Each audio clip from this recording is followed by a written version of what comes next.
All right, Lance, it looks like we are setting up the live, and it looks like we're live in your Facebook group. So I think we overcame our technological issues here. We're good. Awesome. Thanks so much for the help. Hey, everybody. Really excited to do our first expert interview series. And my name is Dr. Lance Knaub from Denali Consulting and Breakthrough Physical Therapy and Fitness. And, I'm here with Scott Groves, who's the author of Lead Generate and one of the top 1% loan officers for many years nationally. He's also got Consolidated Coaching as another business. He's a father, husband. I'm reading the book right now. I'm loving it. And Scott, I have to tell you, you picked the absolute biggest pain point for entrepreneurs as a niche. So I am so excited to tear into this. First thing I want to ask you is if you could tell the group tell us a little bit about how you hit rock bottom in 2008 and how that put you on the path to where you are now. And you can certainly incorporate anything I missed from your background. Yeah, I appreciate it, man. It's funny, I'm a big superhero geek, and Batman's my favorite. And by the time you see about the 5th or 6th iteration of Batman's origin story, it's all the same stuff, right? He gets shot, his mom clutches the pearls, blah, blah, blah, blah, blah, dad gets shot. But it's kind of the same thing with every loan officer. Everybody had a crazy roller coaster ride from 2000 when I got in the industry up to about 2008.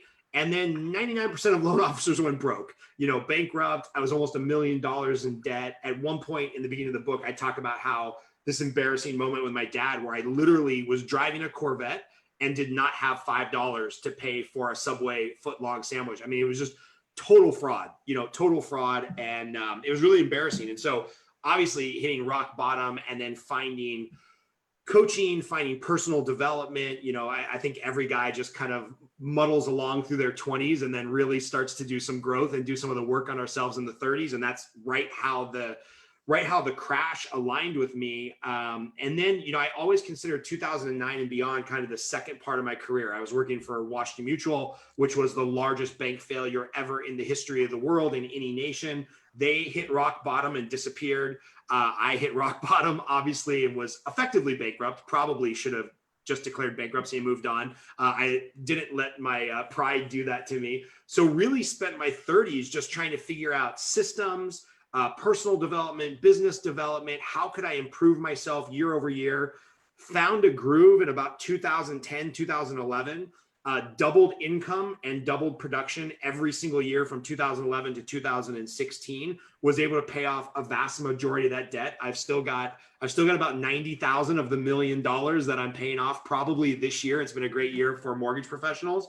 Nice. And you know how it goes when you're really excellent in your field, right? Like people just start calling you, hey, can I get 5 minutes? Can I get 10 minutes? And what I found was these little 5 or 10 minute calls ended up turning into coaching calls. And so I said, look, guys, I just can't take 4 or 5 coaching calls a week while I'm still focusing on my own business. Let's all get on the phone on Thursday morning. We'll just talk through some, sales issues. And the funny thing is, I do mortgages, but sales is sales is sales. Like generating a lead is the same whether you sell chiropractic services, mortgages, knives, cell phones. Like it's all just human connections. And so I had like a couple of years worth of coaching knowledge built up, and I had done some keynote speeches, and I tried and started and stopped a couple of times to write a book. And I did what most people should do when they're stuck, is I hired a coach. So I hired a coach called Chandler Bolt. He runs a company called Self-Publishing School. And I was like, Chandler, I've got hundreds of thousands of words and transcribed speeches and coaching calls. I need to turn this into a book. And he said, okay, well, at the end of the day, if we're talking about sales and you got some stuff there on leadership and personal development, what is the cornerstone or what's the keystone of you running your business? I'm like, well, until a lead is generated, all that other stuff doesn't matter. Leadership, hiring ahead of demand, having systems, great follow-up. Like until you generate a lead, all the other stuff we're great at is effectively worthless, right? You could be the greatest physical therapist in the history of the world, but if you can't get somebody to walk in your door to get physical therapy, it doesn't matter. You have nobody to help. You have nobody to serve. And so this is the first book in a series of 2 or 3 that I really want to write on just kind of business ethos overall. and it's all about lead generation. So that's kind of how the book came to fruition, and that's my last 10 years. And then I got married and had 2 kids, and then found out I had a 3rd kid who just graduated high school in New York, and life got crazy. And so one day when things slow down, I'll write the 2nd and 3rd book. Awesome. Very cool. So the next thing I wanted to ask you was, you mentioned in the book, warm phone calls and face-to-face meetings are most effective. What's changed with face-to-face meetings being limited right now during the coronavirus? Yeah, it's interesting. I have 2 tools here that I always keep on my desk 100% of the time. One is my cell phone, which everybody has one of these. And one is this, which is called my weekly call tracker, where I just keep track of the 10 proactive connections I'm trying to make every day. And where we've really shifted, I think, in the last 4 months is, one, we renamed our call tracker the connection tracker. And the reason for that is because what humans are really looking for right now, especially 60 days ago, before people were kind of cheating the shelter in place and maybe they were really just in their house for 60 days straight, they were just looking for some human connection, right?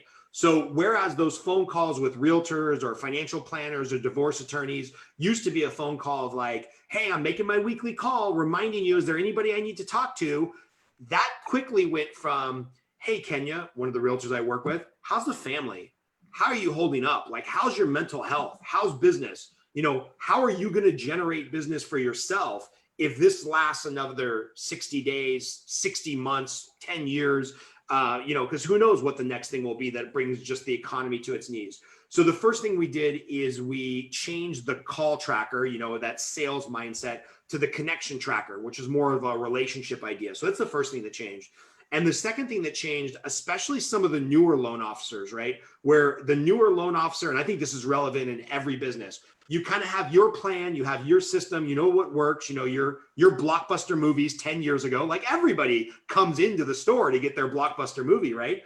Well, our version of being blockbuster was you call realtors, you try to get them out to coffee, you sit there for an hour and try to make a personal connection and find something to talk to them about. And then at the end of the conversation, you're like, by the way, I'd love for you to use me for your loans, or refer your clients over to use me for loans.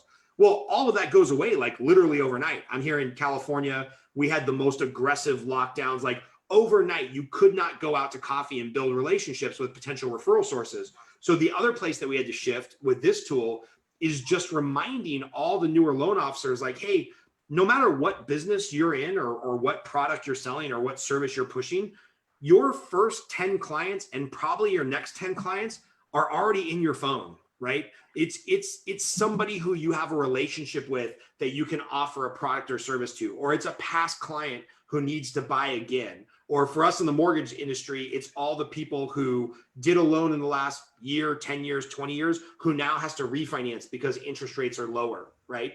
And so just this idea of more human connection and more like a lot of your deals are in your cell phone. So just start going through it and connecting with people who you've lost touch with. And then just the magic kind of happens, right? I have clients all the time for the coaching business that I run. They go, Scott, the weirdest thing is happening. I'm making my connection calls. I'm putting it in the effort. My business is growing, but I can't make a direct correlation between I called this person and they become a client. I'm like, I don't know. It's like, it's the secret, right? It's the world giving back to us. It's like, if you're making the calls and putting in the activity, you just exude a different type of energy, where then you attract to yourself the type of people that you want to work with. And then magically it's like, well, I got this deal from Lance, but I didn't really ask him for a loan, but maybe somebody in Lance's group saw me and had a cousin who lived in LA who needed to refinance. And it's just this like, it's this virtuous cycle. When you're making the calls and doing the lead generation activity, everything just seems to work out right. That's what I like about your book so much. And for me, I've never really had a, sales or commission type role, but you really emphasize the fundamentals. I'm a big believer in the fundamentals. So I love the fact that you're really just trying to change the paradigm from sort of salesy to really connecting with people. I totally believe in that. One immediate question: have you found a difference between a phone call and video conference? Is one better than the other? Yeah, it's interesting. I think the video conference is great because obviously face to face, I mean, we're humans, right? We want to see each other. I think that's great. I also find a lot of clients, they're a little zoomed out or they're just they're not as technically proficient. So they're like, no, let's just stick to a phone call. And what I have found has really helped in these last couple of months is just asking better questions, right? So a mentor of mine, a guy named John Berghoff, he talks a lot about the power of asking good questions. And he said, asking good questions are like these glasses, right? I put these glasses on and the lens of these glasses changes the way I see the world. Well, same thing with good questions, right? The way that we frame our questions before the answer is even come out of the prospect's mouth, we've already framed and changed the lens through what they're seeing the world, right? And so where a lot of my conversations 6 months ago went straight to the tactical. So Lance, what's your credit score? How much money you make? What do you do for a living? A lot of my questions now, because people are hungry for that interaction and they're scared and they're worried to make a big purchase, is more like, hey, Lance, why now? Why are you getting pre-approved for a mortgage today to buy a house versus 6 months or 6 years ago?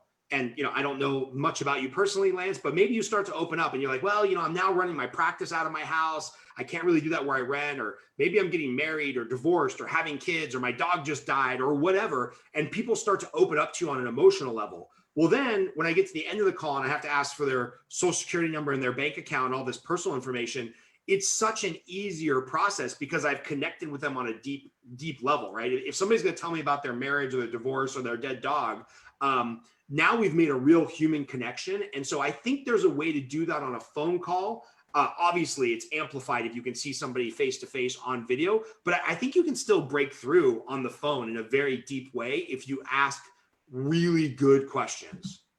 Okay, great. That leads into my next question for you is, you said face-to-face and phone calls are good, and we just compared video and phone. How do you measure your results and performance of what's working, what's not? This is always an important question, in my opinion, with marketing. Yep. Yeah, I think it's really good. And, once somebody starts doing some big boy marketing, you're paying a marketing advertisement agency to do Facebook ads and Instagram funnels and stuff, there's some very specific stuff that you can Google there to be like, all right, well, what's a cost per click, or what should a return on investment be for a live video that I then spend $200 to boost? So all of that stuff is important. If you're spending money on a CRM or a consultant or a marketing firm, 100%, you should be tracking those leads. All right, how many leads are coming in? How many people are booking, consultations or appointments with me? How many people are actually turning into revenue? What's the lifetime value of that client? All super important stuff. However, taking a step back for the solo entrepreneur, which I think most of your group is kind of more of that, lone wolf, solo entrepreneur, owns their own business. They're probably grinding it out and bootstrapping it with a lot of their own lead generation. Maybe they're not to the level yet where they're just paying somebody $5,000 a month and handing off the marketing. So my opinion is the way to track the marketing activities is to look so much more closely at the leading indicators instead of the lagging indicators. And what I mean by that, and I'll just use the mortgage industry as a template. Every manager I've ever had asked me, hey, Scott, how many loans are you going to fund this month? How many loans are you going to fund this month? How many loans are you going to fund this month? It's like, well, okay, that's fine. Maybe you guys need to project revenue, or you want to celebrate if I have a big month or whatever. But in my mind, the leaders that are always asking, how many loans are you going to fund? How many are you going to close? How many deals do you have? It's like, you're a bad leader. Like you're not actually leading me to a better career. You're just asking how much money is going to end up in your pocket after I close a deal.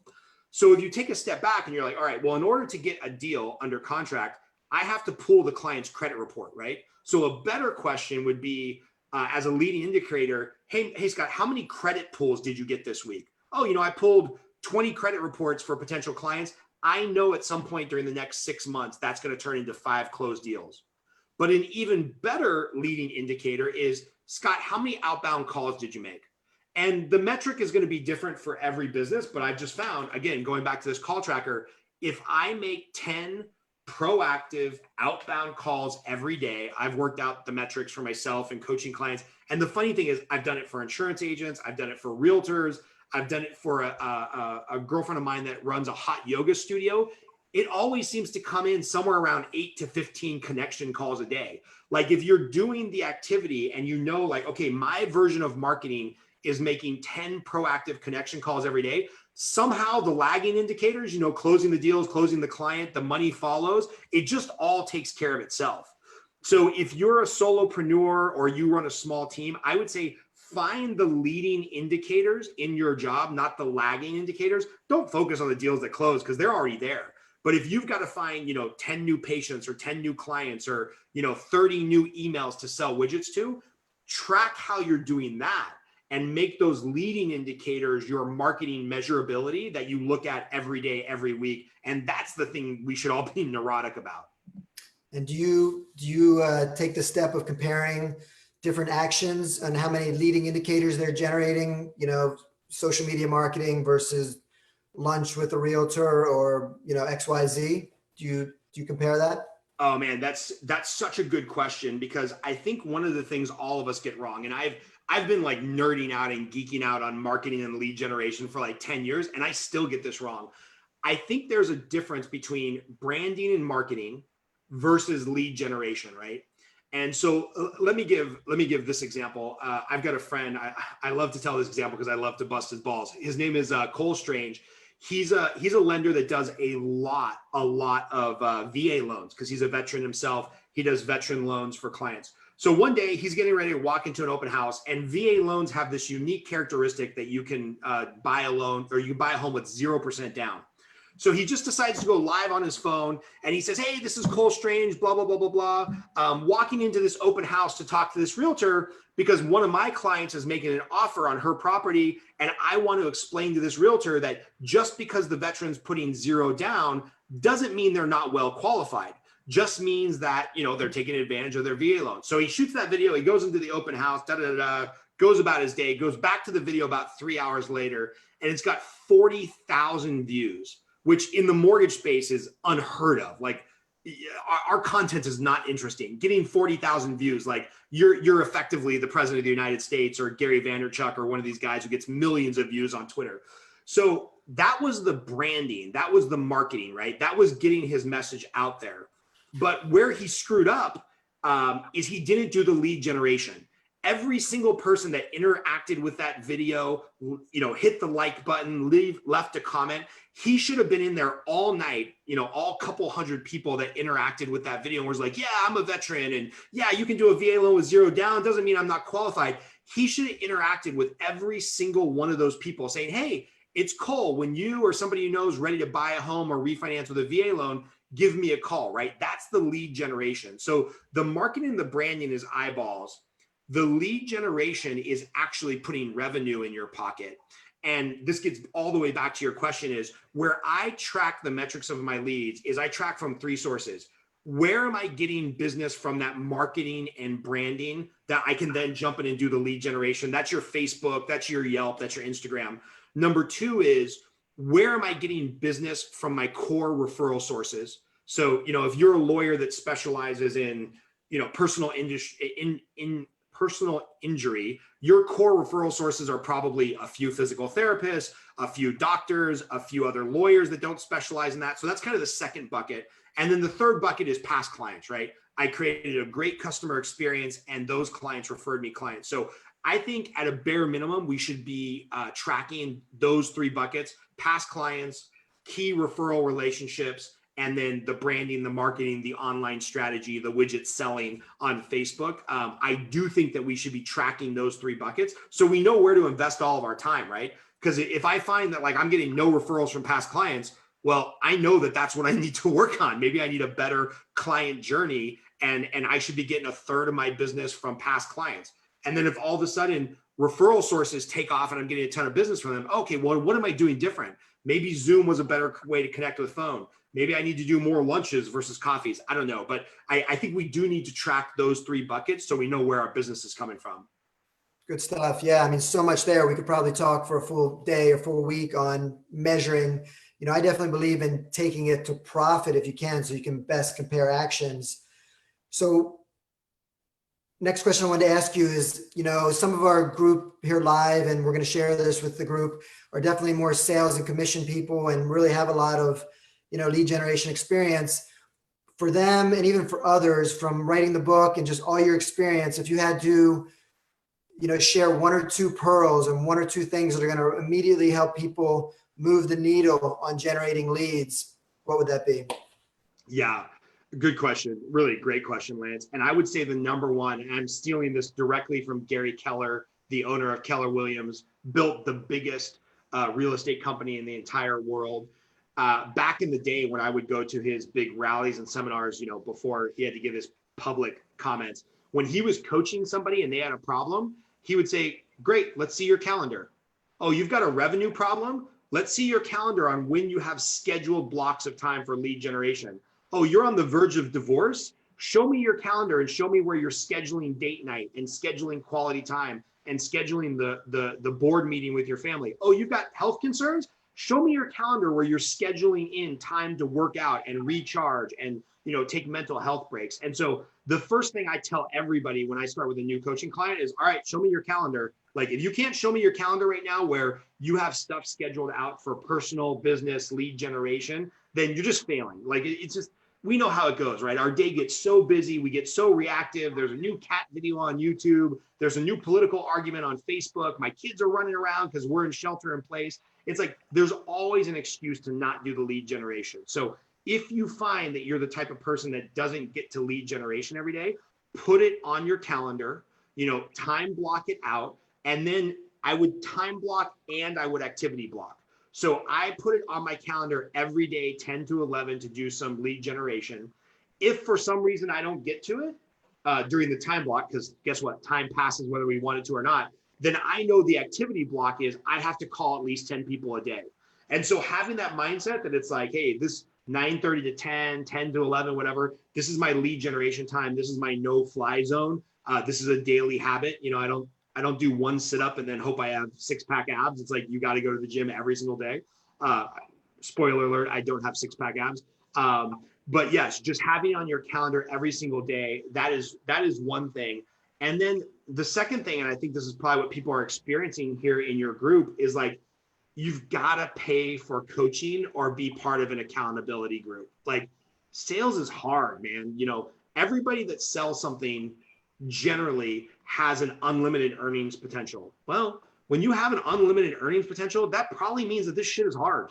Like, it's a tough racket to stay motivated and committed. So whether you're paying for coaching or whether you're part of a Facebook group like this, whether you need to find a small inner circle of people that are hardcore in the accountability, like, you've got to find a tribe or a paid coach. I mean, you and I are probably the same way. I've spent $20,000 in a year before just to be part of a tribe that was going to hold me accountable, that was going to give me, good business ideas. We were going to be better fathers, better versions of ourselves. And it was worth every penny, because you end up making all that money back in accountability and lead generation when you commit to it. So those are kind of my two best thoughts. Schedule it, and then, find a mentor, find a coach. I love it. And I've already taken advantage of putting lead generation on my schedule, and I think it's going to make a difference. So for everyone in the live, please share some questions. I'm not able to see that right now, but go ahead and do that. I'm going to give Scott one last question. He's going to give us a 60-second answer to a tough question. And then we definitely want to field a couple of key questions from you guys. So you kind of led right into this. You say that work-life balance is an illusion. And I know Gary Vee kind of subscribes to this mentality, and, you sort of need to work 12 to 18 hours a day when you're in business. Can you just tell us what you mean by this in, short, so we can take one or two questions? Yeah, sure. So I was at a seminar with a gentleman named Hal Elrod, and he wrote the book. The Miracle Morning, which is a great book on how to start your day and like how to have a little routine that sets you up for success. And he said, how many of you, when you're at work putting in long hours, feel guilty because you're not at home with the kids? And then everybody stood up and, yeah, I want more time with my wife. I want more time with the kids. He's like, and then stay standing if when you're at home with the wife and kids, you feel guilty because you're not jumping on your phone to respond to that email or get back to that client or send out the proposal, yada, yada. Everybody stayed standing, right? So it's like, when you're a salesperson, when you're an entrepreneur, it is so hard to be satisfied, because when we're at work and we're putting in those 7, 8, 10, 12, 15, 16-hour days, you're like, oh, there's so much guilt. I should be home with the family. I should be a better father. I should be a better spouse. And then when you're home, you're like, kind of got your eye on the corner of your phone, like, oh, did that client text back? Did I need to get that proposal out? And so we spent 2 days just really understanding how to be present, right? You should work-life balance is the biggest bullshit term, excuse my language, because who even knows what that means, right? We should throw ourselves out of balance. When I'm at work, I'm all in on work. I ignore everything. I'm probably not the nicest person to be around, although I'm working on that. It's all focus, work, generate revenue, help clients, produce leads, close loans, because that's my job, right? That's how I feed my family. That's how I take care of the lifestyle that I become accustomed to. But then when I go out with my kids and I'm with my wife and we're doing stuff, be present to being present, right? And turn the phone on airplane mode. The biggest accidental best thing I ever did as a father was we bought a house with a pool. We were a little scared about it because we got 2 little ones and whatnot. It's been the biggest blessing because it's impossible to check your phone when you're in the pool, right? Like I can't be texting and pretending that I'm being an engaged father when I'm in the pool getting wet, swimming with the kids. And so that's really helped me understand that, like, hey, I'm going to lose a deal. A deal is going to disappear. I'm going to let down a client or referral source because I choose to be present watching a movie with my wife on Friday night at 7:00 instead of responding to a realtor. And that's okay. I'll go back on Monday morning and do more lead generation. And so if you're at work, be all in at work. If you're with the kids or at the gym or, just taking a walk to unwind, be present with yourself, your spouse, your kids. Throw yourself out of balance and know that that's okay. Like the referral sources that you want to work with, they'll accept that. The clients who you want to work with, they'll accept that. Right before this call, I talked to a client and I was like, hey, I've got a hard out at 12:00 because I have a previous commitment. And then I get to be on daddy duty the rest of the week. So let's squeeze this in at half an hour. And then if you've got follow-up questions about your mortgage, send me an email and I'll get to it on Sunday when I put in a couple hours on Sunday. And that's okay. Like throw yourself out of balance and just make it happen. Yeah, I totally, love, your point about being in the moment. That's part of my personal mission statement. I use it as an affirmation every day. And I just saw an amazing TEDx talk by a Buddhist monk who really was all about, avoiding distractions and, focusing on, engaging, whoever you're with and your partner. So I think that's a really great message.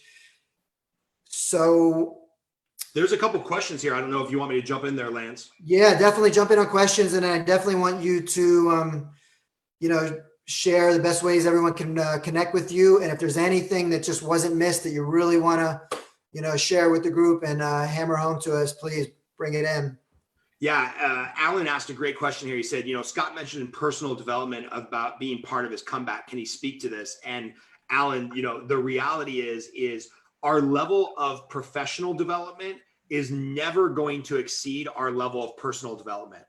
And the reality is that, most business problems are just a personal problem in disguise. So when I went broke in 2009, that wasn't a business problem. It was a personal problem that I didn't know how to manage my wealth. I didn't even have any wealth because I was net negative. I had never read like a Dave Ramsey book. I didn't have that 6 months of emergency savings. So like, guess what? Washington Mutual was going to fail whether I had money in the bank or didn't have money in the bank. So that was my professional problem. But my personal problem was I was not the person that managed finances well. I'm still not great at managing finances. That's why I married a woman who's way more frugal than I am. And so this idea of like our professional development is never going to exceed our personal development. It's an important one. I've always been an early riser and then I was in the military, so it made me an even earlier riser. So when I found my friend Hal Elrod, who became a mentor and a friend, and his book, The Miracle Morning, I'm like, oh yeah, this just makes sense to me. But for a lot of people who are like, I kind of roll into work a little bit late and then I'm not motivated to do the lead generation. And I roll out of bed at the last possible minute to get to work at the last possible minute.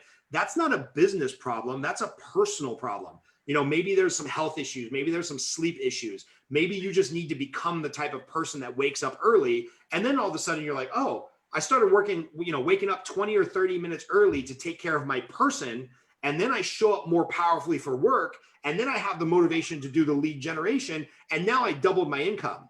And a business coach would come back to you and say, see, You doubled your income because you made your calls. And it's like, well, no, really, the first thing you did was you fixed the personal problem of getting up half an hour earlier, starting your day with intention, and that led to all of the positive things. So that's my thoughts on, personal development being part of the comeback.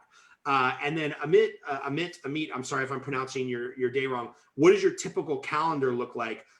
So I am a huge fan of Calendly, Calendly.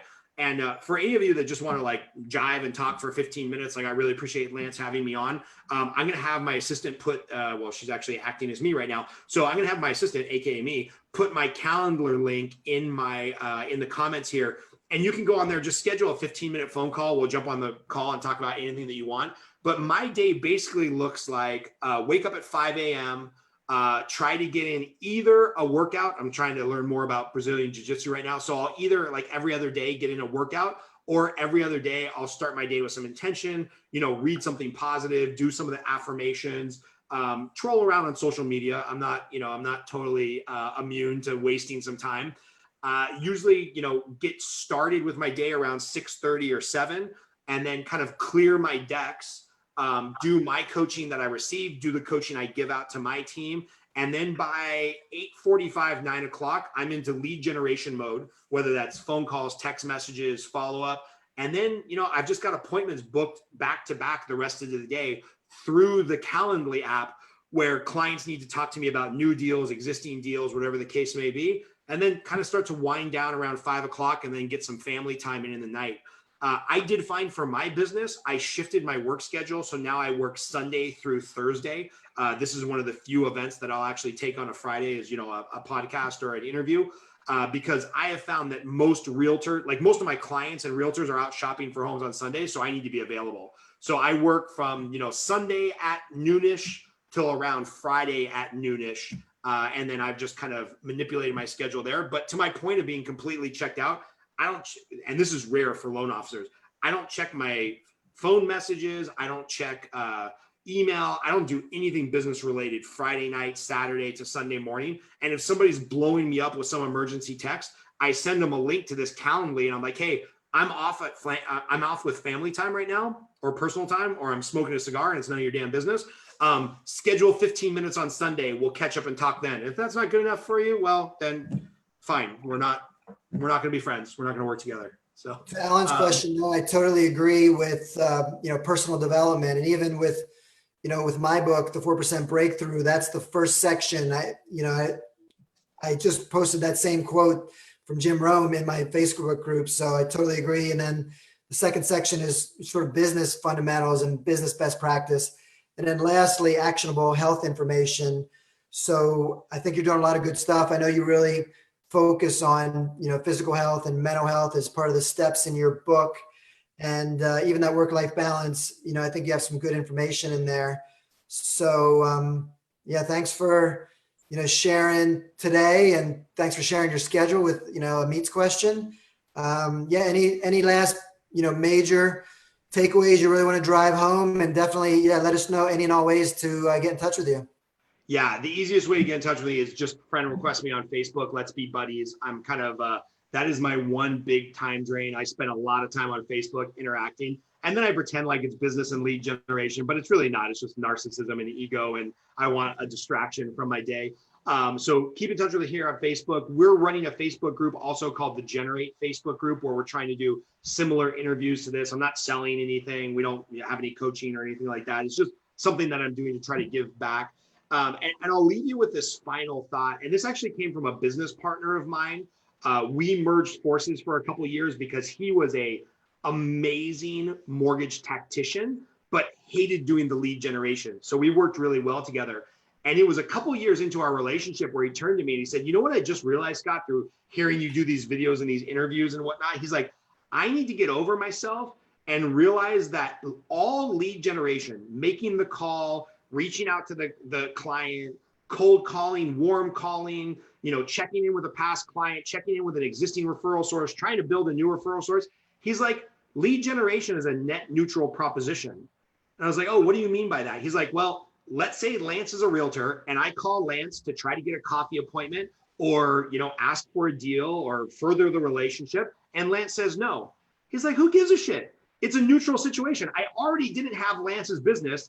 Now I still don't have Lance's business. And frankly, it probably wasn't even neutral. It was probably slightly positive because just by becoming the type of person that makes those calls and gets in the repetition, I'm now getting a little bit better at my craft, right? Maybe Lance doesn't want to give me his business right now, but maybe now he knows who I am and he'll give me his business in the future, or he'll speak highly about me to another realtor. So, for any of you that are a little scared to pick up the phone or you think it's tacky or whatnot, just remember, like, lead generation, even if you get a no, is still a net neutral proposition. They're either going to say no, they're going to say no, but maybe later, or they're going to say yes. And like, you didn't lose anything for making the call or trying to make the connection. So if you need to trick yourself into doing the lead generation activities, just start out every day being like, oh, today's either going to be neutral or positive.